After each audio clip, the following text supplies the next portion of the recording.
বাংলাদেশের অর্থনীতিতে ব্যবসায়ীদের যে ভূমিকা, সেই ভূমিকা যদি আমরা পালন করতে না পারি, ব্যবসায়ীরা যদি স্বাধীনভাবে ব্যবসা করতে না পারে, ব্যবসায়িক পরিবেশ যদি ঠিক না থাকে, বাংলাদেশের অর্থনৈতিক ম্যানেজমেন্ট যদি ঠিক না থাকে, বাংলাদেশের শেয়ার বাজার যদি ঠিক না থাকে, সার্বিকভাবে ব্যবসাতে, যেটা জিয়াউর রহমান সাহেব বলে গেছেন যে অন্তর্ভুক্তিমূলক একটা দেশ উনি চেয়েছেন, দেশের সকল মানুষ অর্থনীতিতে যাতে অংশগ্রহণ করতে পারে। এবং আমরা কিন্তু এটার জিয়াউর রহমান সাহেব যেটা করেছেন, ফ্রি মার্কেট ইকোনমি, অর্থাৎ level playing field. Level playing field মানে বাংলাদেশের প্রত্যেকটা মানুষের ব্যবসাতে ঢোকার জন্য একটা পরিবেশ থাকতে হবে, এবং সেই পরিবেশ বাংলাদেশে নষ্ট করে দেওয়া হয়েছে। সেই ব্যবসার পরিবেশটা একটা গোষ্ঠীর হাতে চলে গেছে। তা আমরা চাই বাংলাদেশে একটি সার্বজনীন ব্যবসার পরিবেশ তৈরি হোক। সকল বাংলাদেশিরা, পুরুষ, মহিলা, ইয়াং, ওল্ড, সবাই যাতে নির্বিঘ্নে, নির্দ্বিধায় একটি সুন্দর ব্যবসায়িক পরিবেশে তারা যাতে ব্যবসা বাণিজ্য করতে পারে, এটা অত্যন্ত গুরুত্বপূর্ণ। এবং এটা আমরা একটা নতুন নাম তারেক রহমান সাহেব দিয়েছেন, ব্যবসাকে গণতন্ত্রায়ন করা, ডেমোক্রেটাইজেশন অফ দ্য ইকোনমি।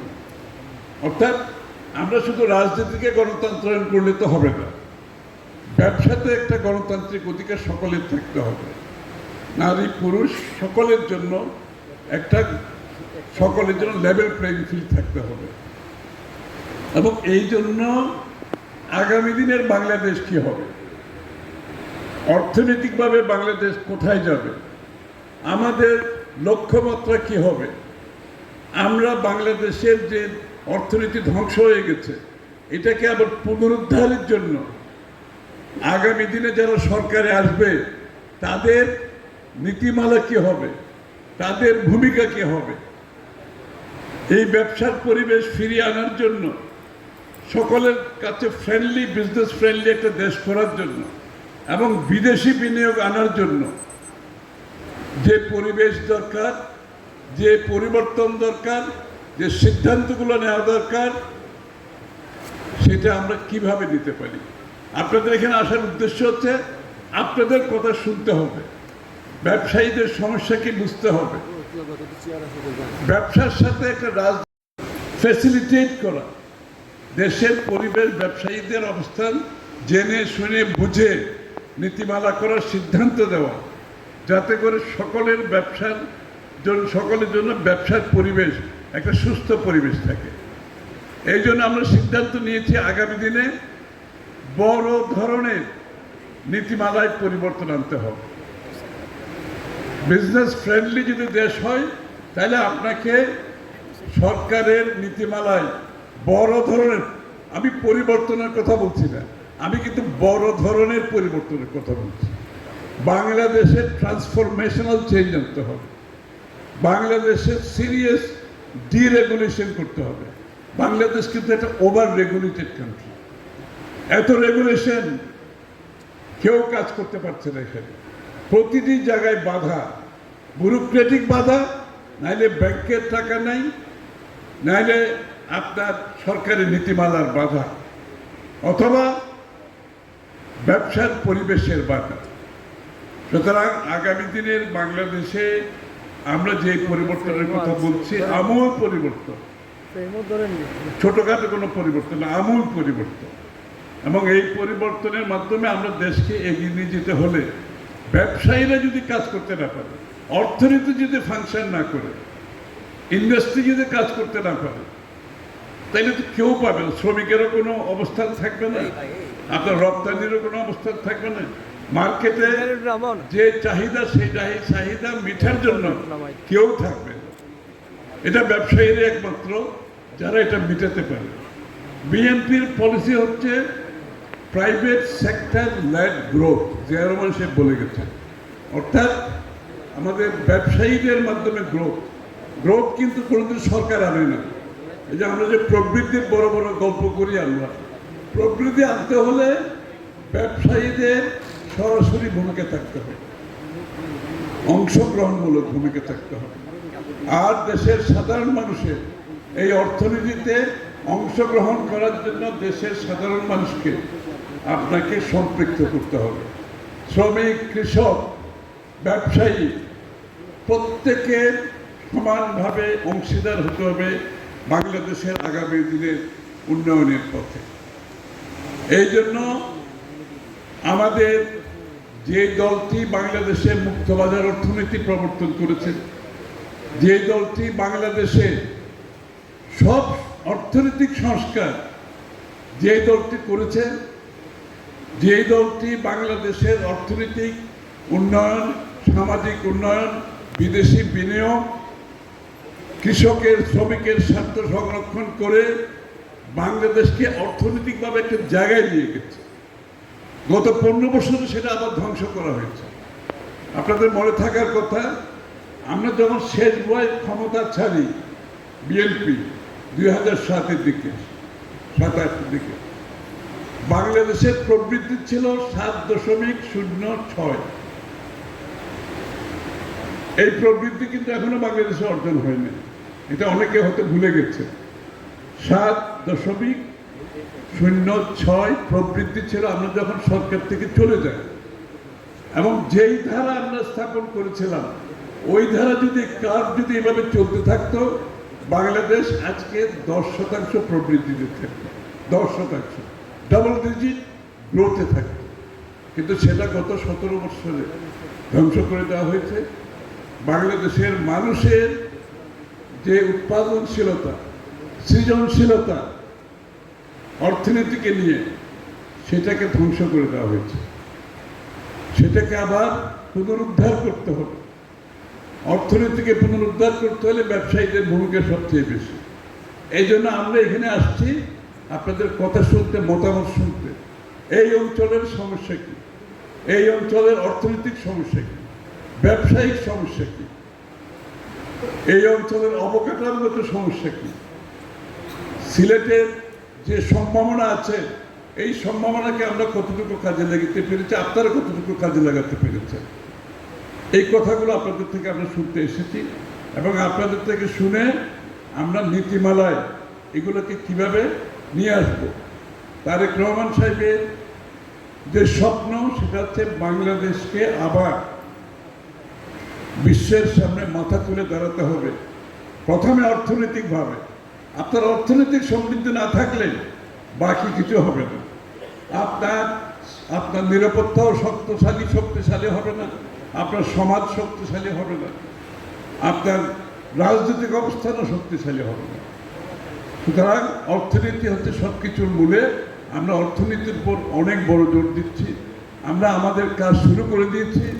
যদি সরকারে আসার সুযোগ হয়, প্রথম দিন থেকে, ডে 1 থেকে যাতে আমরা সিদ্ধান্ত দিতে পারি। আমরা সময় নষ্ট করতে চাই না। বাংলাদেশের মানুষের প্রত্যাশা কিন্তু অনেক বেশি। বুঝতে হবে, আগের মতো রাজনীতি হবে না। রাজনীতি পরিবর্তন হয়ে গেছে। বাংলাদেশের মানুষের মন মানসিকতা পরিবর্তন হয়েছে, প্রত্যাশা পরিবর্তন হয়েছে, আকাঙ্ক্ষার পরিবর্তন হয়েছে। এটার সাথে যদি আমরা রাজনীতি যারা করি, আমরা যদি চলতে না পারি, আমি পরিষ্কারভাবে আপনাদেরকে বলতে চাই, তাদের কোনো রাজনীতি বাংলাদেশে থাকবে না। ওই রাজনীতিবিদেরও থাকবে না, ওই দলেরও থাকবে না। এটা আমরা অনুধাবন করে, আমরা এটাকে ধারণ করে এখন থেকে কাজ শুরু করেছি, যাতে করে আমরা সময় নষ্ট না হয়। আমরা প্রথম 180 দিনের প্রোগ্রাম দেব, 100 দিনের প্রোগ্রাম দেবো। আপনারা জানেন আমরা 18 মাসে 1 কোটি লোকের চাকরির ওয়াদা করেছি। 18 মাসে 1 কোটি লোকের চাকরি, এটা কিন্তু অনেক বড় টার্গেট। কিন্তু আমরা টার্গেটটা দিয়ে বসে নাই। এই টার্গেট পূরণ করার জন্য কোথায় কোথায় আমরা চাকরি হবে সেটা আমরা সিদ্ধান্ত নিয়েছি। আমরা কাজ করেছি কোন কোন সেক্টরে কত লোকের চাকরি হবে, আত্মকর্মসংস্থান হবে, বিদেশে যাবে। 10 কোটি লোককে যদি আমরা 1 কোটি লোককে যদি আমরা প্রথম 18 মাসে তাদের কর্মসংস্থান, আত্মকর্মসংস্থান সৃষ্টি করতে পারি, বাংলাদেশের অর্থনীতি 18 মাসে ভালো অবস্থানে চলে যাবে। এই ক্রাইসিস থেকে আমরা বেরিয়ে যেতে পারবো। এবং প্রতিটি ক্ষেত্রে আমরা পাওয়ার সেক্টরের ক্ষেত্রে বলেন, আমরা স্বাস্থ্য শিক্ষার ক্ষেত্রে বলেন, আমরা সিদ্ধান্ত নিয়েছি জিডিপির 5% করে স্বাস্থ্য খাতে শিক্ষা খাতে আমরা ব্যয় করব। এত বড় সাহস নিয়ে কেউ কোনোদিন প্রোগ্রাম করেনি। অর্থাৎ ইউনিভার্সাল হেলথ কেয়ার, প্রত্যেকটা মানুষের হেলথ কেয়ারের অধিকার আমাকে দিতে হবে। প্রত্যেকটা মানুষের জন্য একটা ডাক্তার নিশ্চিতভাবে থাকতে হবে, যার জন্য তার অসুস্থতার জন্য তাকে যাতে যাওয়ার সুযোগ থাকে বিনা পয়সায়, তার বাড়ির কাছে পিছে ডাক্তার, দূরে নয়। প্রাথমিক চিকিৎসার অভাবে অনেক লোকের স্বাস্থ্য অবনতির দিকে যেতে যেতে এমন জায়গায় যায়, তখন তার চিকিৎসার জন্য তার পয়সা থাকে না, সরকারও এত সব সাহায্য করতে পারে না। এই জন্য প্রাথমিক চিকিৎসা আমরা নিশ্চিত করতে চাই, শিক্ষা, প্রাথমিক শিক্ষা নিশ্চিত করতে চাই। শিক্ষার কারিকুলাম বদলাতে হবে। বর্তমান কারিকুলাম দিয়ে নতুন বিশ্বে আমরা এগিয়ে যেতে পারবো না। আমরা আজকাল ইয়াং জেনারেশন যারা আছে তাদের জন্য আইটি সেক্টরে, আইটি রিলেটেড বিজনেসে আমাদের বিশাল প্রোগ্রাম আছে। Matric pass, IA pass, BA pass যারা আছে তাদেরকে আমরা চাই আইটি সেক্টরে সমন্বিত করতে। আইটি সেক্টরে বড় কর্মসংস্থান হবে, বৈদেশিক মুদ্রা আয় হবে এবং অর্থনীতিতে বিশাল একটা অবদান থাকবে আইটি সেক্টরে। গার্মেন্টসের পরে আগামী দিনে আমরা চাই আইটি সেক্টরকে অনেক উঁচু জায়গায় নিয়ে যেতে। আমাদের এগ্রিকালচারাল যে বিষয়গুলো আছে, যারা কৃষির সাথে জড়িত, এটাকে মডার্নাইজ করে এটাকে একটা জমিতে আরও বেশি কীভাবে ফলন ফলাতে পারি, আরও বেশি বিভিন্ন ধরনের ফলন ফলাতে পারি, যেগুলো আমাদের চাহিদা মিটিয়েও আমরা বাইরে রপ্তানি করতে পারি। জিয়া রহমান সাহেবের সময় যেটা হয়েছিল আপনারা জানেন, চাল রপ্তানি হয়েছে বাংলাদেশ থেকে, অবিশ্বাস্য ব্যাপার। ইন্ডাস্ট্রিয়াল প্রোডাকশন বেড়ে গিয়েছিল, এমপ্লয়মেন্ট বেড়ে গিয়েছিল। প্রত্যেকটি বিএনপি সরকারে আপনারা লক্ষ্য করবেন কিন্তু কর্মসংস্থান কয়েক গুণ বেড়ে যায়। কারণ হচ্ছে আমরা ব্যবসায়ীদের সমর্থন করি। বিএনপি হচ্ছে ব্যবসায়ী সমর্থক একটি দল। যখন ব্যবসায়ীকে আপনি সমর্থন করবেন তখন সে কর্মসংস্থান সৃষ্টি করবে। কর্মসংস্থান সৃষ্টি করার ব্যবসায়ী ছাড়া তো আর কেউ নাই, এটা তো বুঝতে হবে। সুতরাং ব্যবসায়ীদের স্বার্থ সংরক্ষণ, তাদের জন্য নীতিমালা, তাদের জন্য ব্যবসায়িক পরিবেশ, তাদের জন্য অবকাঠামো, তাদের সার্বিক যে চাহিদা আছে সেটা যদি আমরা পূরণ করতে পারি, বহুলাংশে আমাদের আগামী দিনের যে টার্গেট, বিএনপিকে অর্থনৈতিকভাবে একটা সমৃদ্ধ দেশ হিসেবে গড়ার জন্য আপনাদের সহযোগিতা। কারণ সরকারের সাথে যদি ব্যবসায়ীর সম্পর্ক সংযোগ ঠিক না থাকে, সরকার ফাংশন করতে পারে না, সরকার বিচ্ছিন্ন হয়ে পড়ে। এই জন্য আগামী দিনে সরকার হবে ব্যবসায়ী বান্ধব, শুধু না, ব্যবসায়ীর সাথে সার্বক্ষণিক সংযোগ রেখে আমরা চলব, অত্যন্ত গুরুত্বপূর্ণ। ব্যবসায়ীর সাথে সংযোগ না থাকলে সরকার ক্রমান্বয়ে বিচ্ছিন্ন হয়ে পড়ে, এটা আমরা দেখেছি বহুবার। জনগণের সাথে সম্পৃক্ত না থাকলে সরকার জনবিচ্ছিন্ন হয়, যেটা আমরা গত 16 বছরে দেখেছি। সুতরাং এগুলোকে মাথায় রেখে আমরা আগামী দিনের বাংলাদেশ করতে চাই।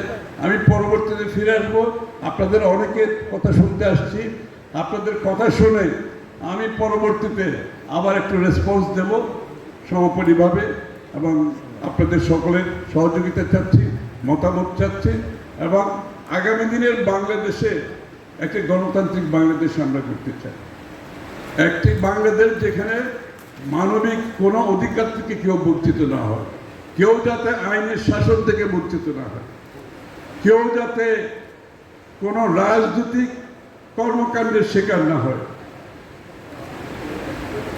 ব্যবসাকে রাজনীতিকরণ করা চলবে না, আমি পরিষ্কারভাবে বলছি, ব্যবসাকে রাজনীতিকরণ করা চলবে না। এটা আমাদের সিদ্ধান্ত, পলিটিক্যাল স্টেটমেন্ট না, এটা আমাদের সিদ্ধান্ত। এই যে আপনাদের যে ট্রেড বডিগুলো আছে, ইয়ে সংগঠন, ব্যবসায়িক সংগঠন, রাজনীতিকরণ করা চলবে না। তবে ফ্যাসিস্টদের দূষণ মুক্ত করতে হবে, দূষণ মুক্ত করতে হবে। ফ্যাসিস্টদের রেখে আগামী দিনে আপনি কোনো সংগঠন চালাতে পারবেন না। তারপরে সেটা আপনাদের সিদ্ধান্ত, আপনাদের নেতা কি হবে। এখানে কিন্তু আবার দলীয়করণের কোনো সুযোগ নেই। আমরা আবার ফ্যাসিস্টের মতো ওই সংগঠন দখল করার ব্যবসাতে নামি নেই। আমি কিন্তু পরিষ্কারভাবে বলতে চাই আপনাদেরকে, ফ্যাসিস্টরা যা করেছে ব্যবসায়ী সংগঠন দখল, সেখানে বিএনপি নাই, কিন্তু পরিষ্কারভাবে আমি পাবলিকলি কথাটা বলছি। কিন্তু দোষর মুক্ত করে ফেলবেন আপনারা। এই দোষররা ধ্বংস করেছে অর্থনীতিকে, লুটপাট করেছে, সাধারণ মানুষ থেকে ব্যবসা কেড়ে নিয়েছে, ব্যবসাকে মনোপলাইজ করেছে তাদের নিজস্ব স্বার্থের জন্য। ব্যবসায়িক নীতিমালা পরিবর্তন করেছে, সরকারের নীতিমালা পরিবর্তন করেছে, আইনের শাসনের তোয়াক্কা করে নাই। সেই জায়গায় আর যাওয়া যাবে না। আইনের শাসন প্রতিষ্ঠিত করতে হবে, সবাই যাতে সমানভাবে তার আইনের সুযোগ পায়, তার ব্যবসায়িক সুযোগ পায়। আমি আবারও বলছি, ডেমোক্রেটাইজেশন অফ বিজনেস ইকোনমি আমাদের স্লোগান। গণতন্ত্র, অর্থনীতিকে গণতন্ত্রায়ন করা আমাদের স্লোগান। সুতরাং এই স্লোগানের মধ্যে থেকে আমরা সব কাজ করব, এর বাইরে গিয়ে কোনো কাজ করা যাবে না। আর ব্যবসায়ীদেরকেও আমি একটু অনুরোধ করব, আপনাদেরকেও ব্যবসার ক্ষেত্রে যে নীতি নৈতিকতার মাধ্যমে ব্যবসা করা উচিত, কারণ তাহলে সকলের জন্য সুবিধা। নীতি নৈতিকতার বাইরে ব্যবসা করে তারপরে দলীয় সুযোগ সুবিধা নেওয়ার চেষ্টা করলে এটা আমাদের জন্য খুব অ্যাডভান্সিং ব্যাপার।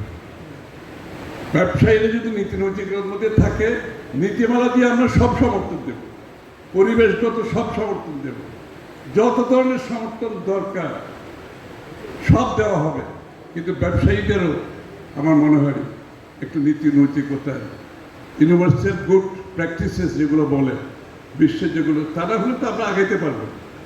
কিছু লোক অনৈতিক হবে আর কিছু লোক নীতি নৈতিকতার ব্যবসা করবে, তো যারা নীতি নৈতিকতার মধ্যে থাকবে তো তারা তো লুজার হয়ে যাবে, তাই না? এই জন্য আমরা চেষ্টা করতে হবে দেশটা একটা পরিবর্তনের দিকে নিয়ে যাওয়ার জন্য, যাতে আমরা যে গুড প্র্যাকটিসেস যেটা আছে সারা দুনিয়াতে, আমরা সেদিকে যাতে এগিয়ে যেতে পারি। সবাইকে ধন্যবাদ। আমি পরবর্তীতে ফিরে আসবো আপনাদের মধ্যে।